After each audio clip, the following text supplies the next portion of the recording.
तो देखिए, सबसे पहले मैं लेने जा रहा हूं एक कॉनकेव मिरर। तो कॉनकेव मिरर मैंने ले लिया लाइक दिस। आपको मैंने लास्ट लेक्चर में समझाया था कि ये वाली जो है इसकी डार्क सरफेस रहती है और ये वाली जो सरफेस है यहां जो दिख रही है ये है इसकी रिफ्लेक्टिंग सरफेस। इसके सेंटर से एक लाइन को हम इमेजिन करते हैं, इस लाइन को बोला जाता है प्रिंसिपल एक्सिस। ये लाइन स्ट्रेट लाइन है, इसको क्या बोला जाता है? प्रिंसिपल एक्सिस बोला जाता है। और प्रिंसिपल एक्सिस एक इमेजिनरी लाइन है, ऐसे नहीं सोचने बैठ जाना, कोई मिरर में देखने ना बैठ जाना कि क्या मुझे यहां से प्रिंसिपल एक्सिस दिख रही है। जो मिरर का सेंटर है जहां से प्रिंसिपल एक्सिस पास होगी, इस पॉइंट को बोला जाता है पोल।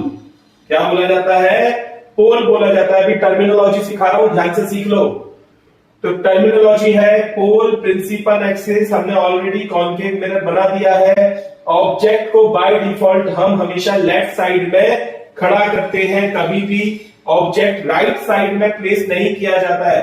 सर इसके पीछे कोई रीजन है क्या कि ऑब्जेक्ट हमेशा लेफ्ट साइड में ही प्लेस किया जा रहा है? नहीं, कोई रीजन नहीं है, ये सिर्फ एक कन्वेंशन है, क्योंकि इससे चीजें सिंप्लीफाइड हो जाती है, कंफ्यूजन कम हो जाता है। इसलिए हम हमेशा इमेजिन करते हैं कि ऑब्जेक्ट को हम लेफ्ट साइड में ही प्लेस करेंगे।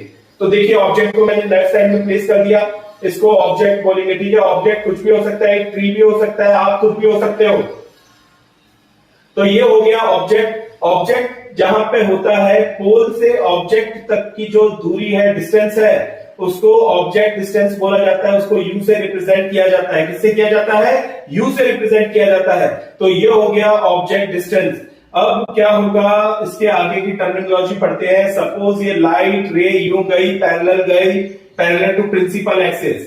ये मिरर जो है ये कन्वर्जिंग मिरर है। कैसा मिरर है? कन्वर्जिंग। कन्वर्ज करता है, रेस को मिलाता है प्रिंसिपल एक्सिस के साथ में। तो ये यूं टकराएगी, यहां से रिफ्लेक्ट होके ये देखो प्रिंसिपल एक्सिस को मीट करेगी, कट करेगी। जहां पे प्रिंसिपल एक्सिस को ये कट करती है, इस पॉइंट को बोला जाता है फोकस। क्या बोला जाता है? फोकस। इसको कैपिटल एक्स से रिप्रेजेंट किया जाता है, इसको बोलते हैं फोकस।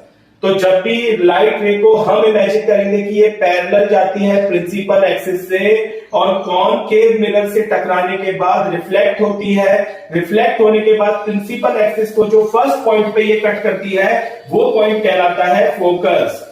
और पोल से, ये पी लिख देता हूं, कैपिटल पी। तो पोल से फोकस तक की जो दूरी है, डिस्टेंस है, उसको फोकल लेंथ बोला जाता है। स्मॉल एक्स से रिप्रेजेंट होता है। तो ये हो गया फोकल लेंथ। हमने फोकस देख लिया, पोल देख लिया, ऑब्जेक्ट देख लिया, ऑब्जेक्ट डिस्टेंस देख लिया।